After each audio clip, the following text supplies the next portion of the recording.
The history of Morocco spans over 12 centuries, since the establishment of the first Moroccan state by the Idrisid dynasty. Without taking classical antiquity into consideration, archaeological evidence has shown that the area was inhabited by hominids at least 400,000 years ago. The recorded history of Morocco begins with the Phoenician colonization of the Moroccan coast between the 8th and 6th centuries BC, although the area was inhabited by indigenous Berbers for some 2,000 years before that. In the 5th century BC, the city-state of Carthage extended its hegemony over the coastal areas. They remained there until the late 3rd century BC, while the hinterland was ruled by indigenous monarchs. Indigenous Berber monarchs ruled the territory from the 3rd century BC until 40 AD, when it was annexed to the Roman Empire. In the mid-5th century AD, it was overrun by Vandals before being recovered by the Byzantine Empire in the 6th century. The region was conquered by the Muslims in the early 8th century AD, but broke away from the Umayyad Caliphate after the Berber revolt of 740. Half a century later, the Moroccan state was established by the Idrisid dynasty. Under the Almoravid and the Almohad dynasties, Morocco dominated the Maghreb and Muslim Spain. The Saadi dynasty ruled the country from 1549 to 1659, followed by the Alawites from 1667 onwards, who have since been the ruling dynasty of Morocco. In 1912, after the First Moroccan Crisis and the Agadir Crisis, the Treaty of Fez was signed, dividing Morocco into French and Spanish protectorates. In 1956, after 44 years of French rule, Morocco regained independence from France, and shortly afterward regained most of the territories under Spanish control. Prehistoric Morocco. Archaeological excavations have demonstrated the presence of people in Morocco that were ancestral to Homo sapiens, as well as the presence of early human species. The fossilized bones of a 400,000-year-old early human ancestor were discovered in Salé in 1971. The bones of several very early Homo sapiens were discovered at Jebel Arad in 1991, that were found to be at least 160,000 years old. In 2007, small perforated seashell beads were discovered in Tafor Old that are 82,000 years old, making them the earliest known evidence of personal adornment found anywhere in the world. In Mesolithic times, between 20,000 and 5,000 years ago, the geography of Morocco resembled a savanna more than the present arid landscape. While little is known of settlements in Morocco during that period, excavations elsewhere in the Maghreb region have suggested an abundance of game and forests that would have been hospitable to Mesolithic hunters and gatherers, such as those of the Capsian culture. In the Neolithic period, which followed the Mesolithic, the savanna was occupied by hunters and herders. The culture of these Neolithic hunters and herders flourished until the region began to desiccate after 5000 BC as a result of climatic changes. The coastal regions of present-day Morocco in the early Neolithic shared in the Cardium pottery culture that was common to the entire Mediterranean region. Archaeological excavations have suggested that the domestication of cattle and the cultivation of crops both occurred in the region during that period. In the Chalcolithic period, or the Copper Age, the Beaker culture reached the north coast of Morocco. Early history. Phoenicians and Carthaginians. The arrival of Phoenicians on the Moroccan coast heralded many centuries of rule by foreign powers in the north of Morocco. Phoenician traders penetrated the western Mediterranean before the 8th century BC, and soon after set up depots for salt and ore along the coast and up the rivers of the territory of present-day Morocco. Major early settlements of the Phoenicians included those at Chel Diyala, Lixus and Mogador. Mogador is known to have been a Phoenician colony by the early 6th century BC. By the 5th century BC, the state of Carthage had extended its hegemony across much of North Africa. Carthage developed commercial relations with the Berber tribes of the interior, and paid them an annual tribute to ensure the cooperation in the exploitation of raw materials. Roman and sub-Roman Morocco. Mauritania was an independent tribal Berber kingdom on the Mediterranean coast of North Africa, corresponding to northern modern-day Morocco from about the 3rd century BC. The earliest known king of Mauritania was Boukhassai, who ruled from 110 BC to 81 BC. Some of its earliest recorded history relates to Phoenician and Carthaginian settlements such as Lixus and Chela. The Berber kings ruled inland territories overshadowing the coastal outposts of Carthage and Rome, often as satellites, allowing Roman rule to exist. It became a client of the Roman Empire in 33 BC, then a full province after Emperor Caligula had the last king, Ptolemy of Mauritania, executed. Rome controlled the vast, ill-defined territory through alliances with the tribes rather than through military occupation, expanding its authority only to those areas that were economically useful or that could be defended without additional manpower. Hence, Roman administration never extended outside the restricted area of the northern coastal plain and valleys. This strategic region formed part of the Roman Empire, governed as Mauritania Tingitana, with the city of Volubilis as its capital. During the time of the Roman Emperor Augustus, Mauritania was a vassal state, and its rulers, such as II, controlled all the areas south of Volubilis. But the effective control of Roman legionaries reached as far as the area of Sala Colonia. Some historians believe the Roman frontier reached present-day Casablanca, known then as Anfor, which had been settled by the Romans as a port. During the reign of II, the Augustus founded 3 colonies, with Roman citizens, in Mauritania close to the Atlantic coast: Luilia Constantius Ilil, Luilia Valentia Banasa. Augustus would eventually found 12 colonies in the region, and Lulia Campus Trisbaba. During the period the area controlled by Rome experienced significant economic development, aided by the construction of Roman roads. The area was initially not completely under the control of Rome, and only in the mid-2nd century was a limes built south of Sala extending to Volubilis. Around 278 AD the Romans moved the regional capital to Tangier and Volubilis started to lose importance. Christianity was introduced to the region in the 2nd century AD, and gained converts in the towns and among slaves as well as among Berber farmers. By the end of the 4th century, the Romanized areas had been Christianized, and inroads had been made among the Berber tribes, who sometimes converted en masse. Schismatic and heretical movements also developed, usually as forms of political protest. The area had substantial Jewish population as well. Vandals, Visigoths and Byzantines. The region remained a part of the Roman Empire until 429 AD, when the Vandals overran the area. It was then briefly conquered by the Visigoths, before being recovered by the Byzantine Empire. During this time, however, the high mountains that make up most of modern Morocco remained unsubdued, and remained in the hands of the Berber inhabitants.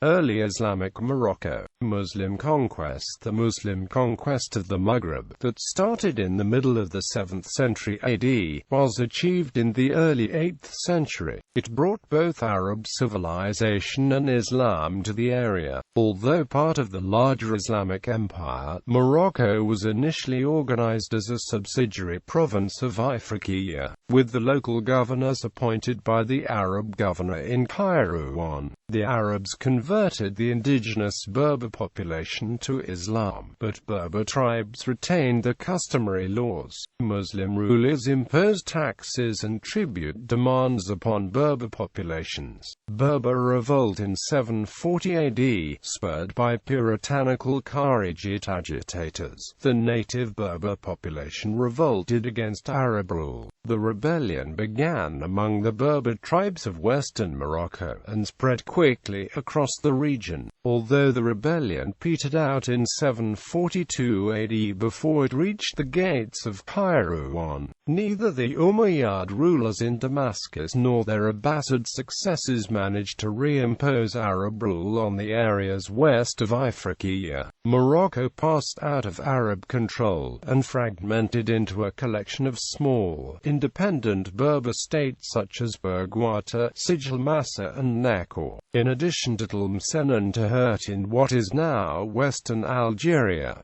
The Berbers went on to shape their own version of Islam. Some, like the Banu Ifrin, retained the connection with radical Puritan Islamic sects, while others, like the Berghouata, constructed a new syncretic faith, Idrisid dynasty. Since it was on the fringes of the Islamic world, Morocco quickly became a refuge for many dissidents, rebels and refugees from the Eastern Caliphate. Among these was Idris ibn Abdullah, who with the help of the local Oraba Berbers founded the Idrisid dynasty in 789 AD. His son Idris II erected an elaborate new capital at Fez, and transformed Morocco into a center of learning and a major power. Another significant arrival around this time were the Puritan Minasa Berber rebels from Ifriqiya, who went on to establish the settlement of Sijilmassa and open trade across the Sahara Desert with the gold-producing Ghana Empire of West Africa. Although the Midrarids of Sijilmassa and the Idriids of Fez were frequently at odds politically and religiously, the trans-Saharan trade route made them economically interdependent.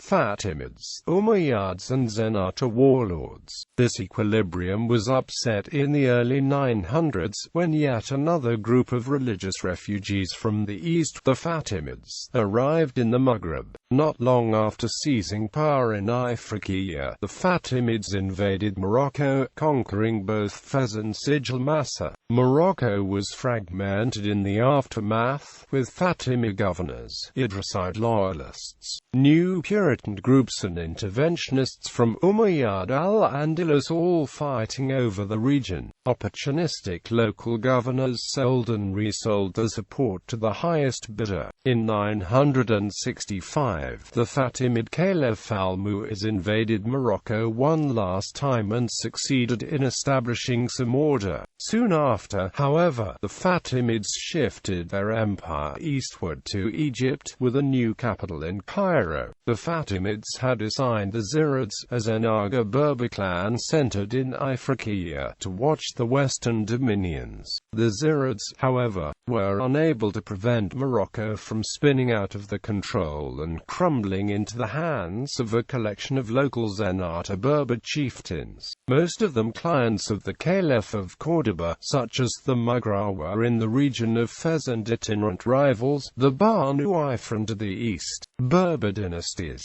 Morocco was at its most powerful under a series of Berber dynasties, which rose to power south of the Atlas Mountains and expanded the rule northward, replacing local rulers. The 11th and 12th centuries witnessed the founding of several significant Berber dynasties led by religious reformers, each dynasty based on a tribal confederation that dominated the Maghreb and Al-Andalus for more than 200 years. The Berber dynasties of the Almoravids, Almohads, Marinids and Wattasids gave the Berber people some measure of collective identity and political unity under a native regime for the first time in The history. The dynasties created the idea of an imperial Maghreb under Berber aegis, an idea that survived in some form from another Almoravid dynasty. The Almoravids originated among the Lamtuna nomadic tribes of the Sahara. They succeeded in unifying Morocco after it has been divided among several Zenata principalities in the late 10th century, and annexed the emirate of Sijil Marsa and the Tamesna to the realm. Under Yusuf ibn Tashfin, the Almoravids were invited by the Muslim Taifa princes of Al-Andalus to defend the territories from the Christian kingdoms. Their involvement was crucial in preventing the fall of Al-Andalus. After having succeeded in repelling Christian forces in 1086, Yusuf returned to Iberia in 1090 and annexed most of the major Taifas. Almoravid power began to decline in the first half of the 12th century, weakened after the defeat at the Battle of Urik and because of the agitation of the Almohads. The conquest of the city of Marrakesh by the Almohads in 1147 marked the fall of the dynasty, though fragments of the Almoravids continued to struggle in the Balearic Islands and in Tunisia. Almohad dynasty, Marinid dynasty, Idrisid include Wattasid dynasty, Sharifian dynasties.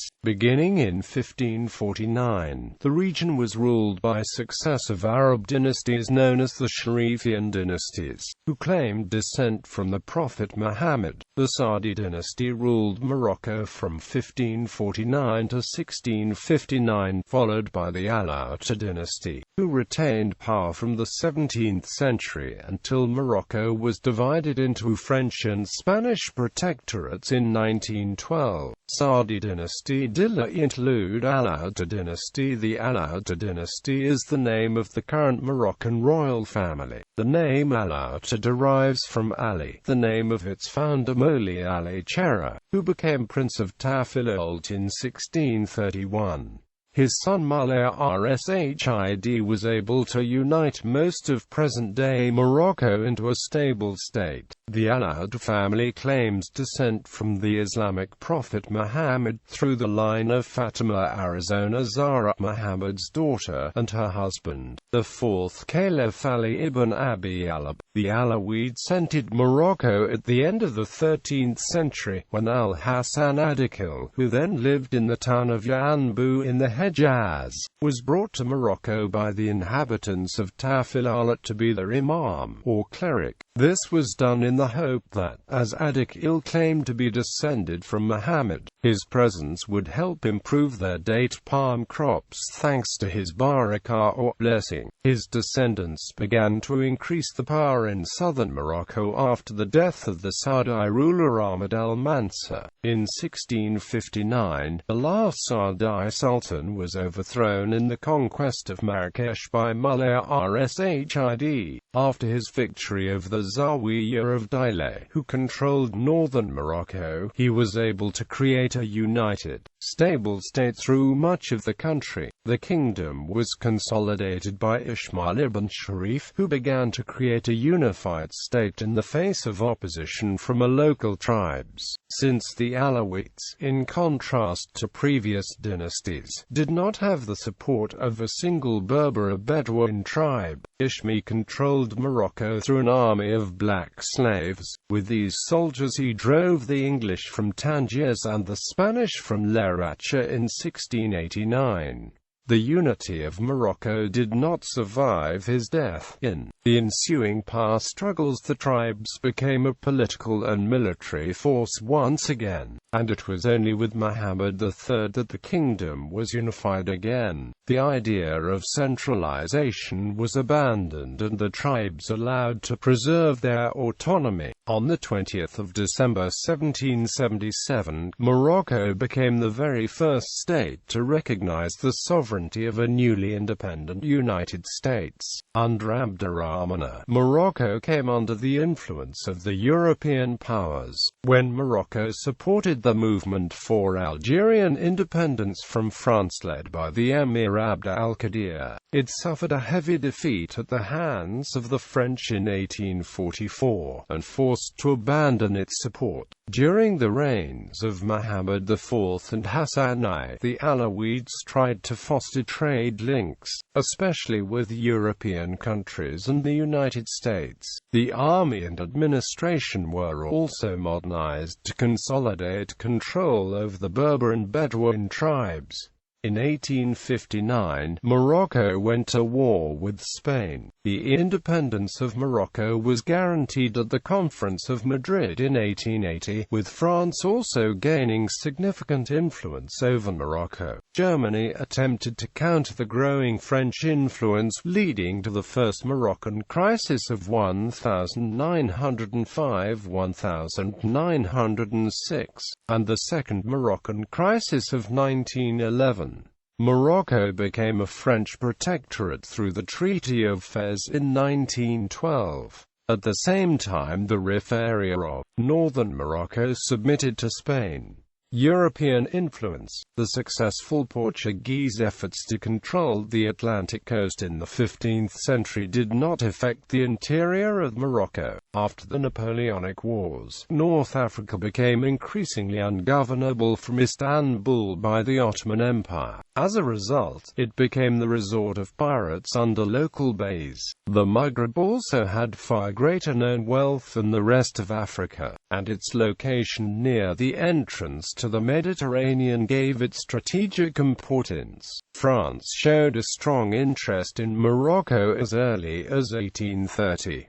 The Alawite dynasty succeeded in maintaining the independence of Morocco in the 18th and 19th centuries, while other states in the region succumbed to Ottoman, French, or British domination. In the latter part of the 19th century, Morocco's instability resulted in European countries intervening to protect investments and to demand economic concessions. The first years of the 20th century saw major diplomatic efforts by European powers, especially France, to further its interests in the region. In the 1890s, the French administration and military in Algiers called for the annexation of the Tuat, the Guerrera and the Tidal, a complex that had been part of the Moroccan Empire for many centuries prior to the arrival of the French in Algeria. An armed conflict opposed French 19th Corps and Algiers divisions to the 8 Kabish, a fraction of the 8 Angouakams of the 8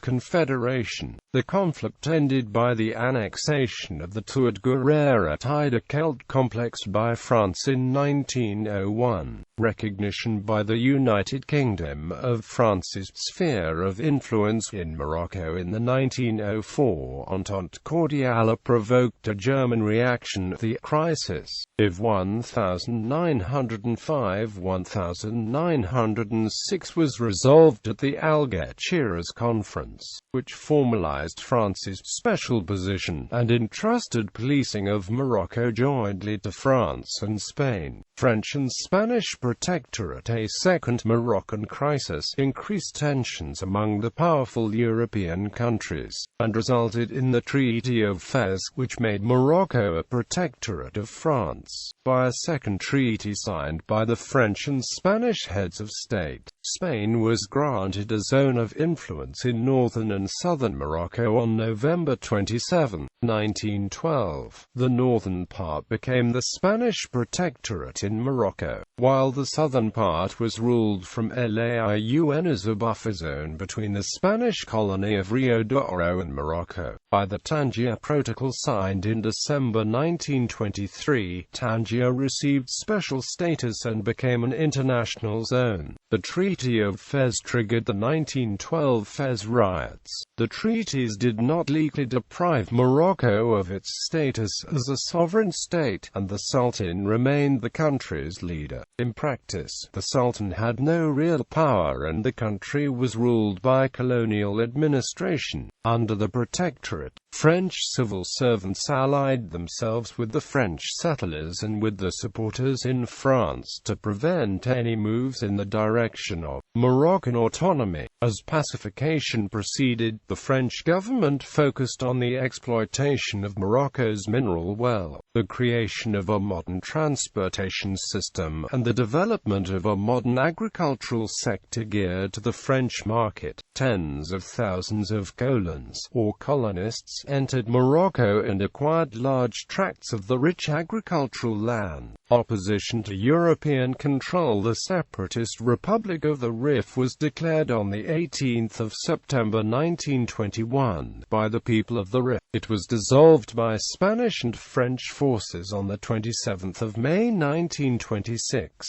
In December 1934, a small group of nationalists, members of the newly formed Comité d'Action Marocain, or Moroccan Action Committee, proposed a plan of reforms that called for a return to indirect rule as envisaged by the Treaty of Fez, admission of Moroccans to government positions, and establishment of representative councils. GAM used petitions, newspaper editorials, and personal appeals to French officials to further its cause, but these proved inadequate, and the tensions created in the GAM by the failure of the plan caused it to split. The GAM was reconstituted as a nationalist political party to gain mass support for more radical demands, but the French suppressed the party in 1937. Nationalist political parties, which subsequently arose under the French protectorate, based their arguments for Moroccan independence on declarations such as the Atlantic Charter, a joint United States-British statement that set forth, among other things,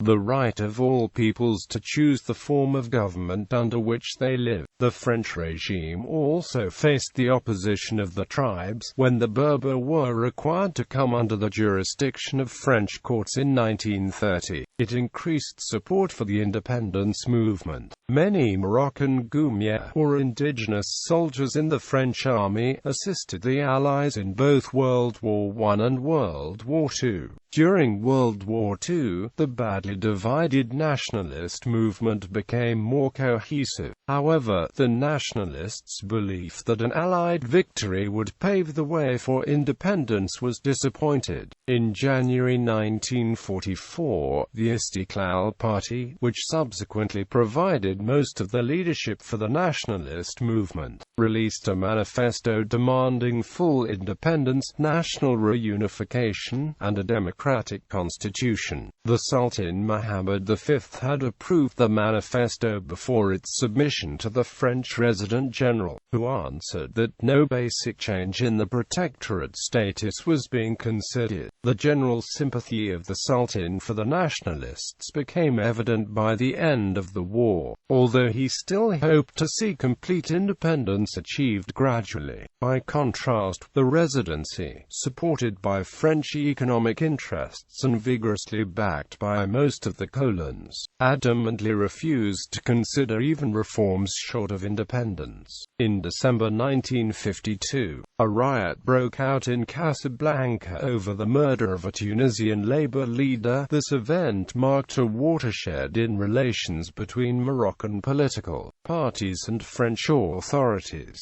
In the aftermath of the rioting, the Residency outlawed the new Moroccan Communist Party and the Istiqlal. France's exile of the highly respected Sultan Mohammed V to Madagascar in 1953 and his replacement by the unpopular Mohammed bin Arafat sparked active opposition to the French protectorate, both from nationalists and those who saw the Sultan as a religious leader. 2 years later, faced with a united Moroccan demand for the Sultan's return and rising violence in Morocco, as well as a deteriorating situation in Algeria, the French government brought Mohammed V back to Morocco, and the following year began the negotiations that led to Moroccan independence.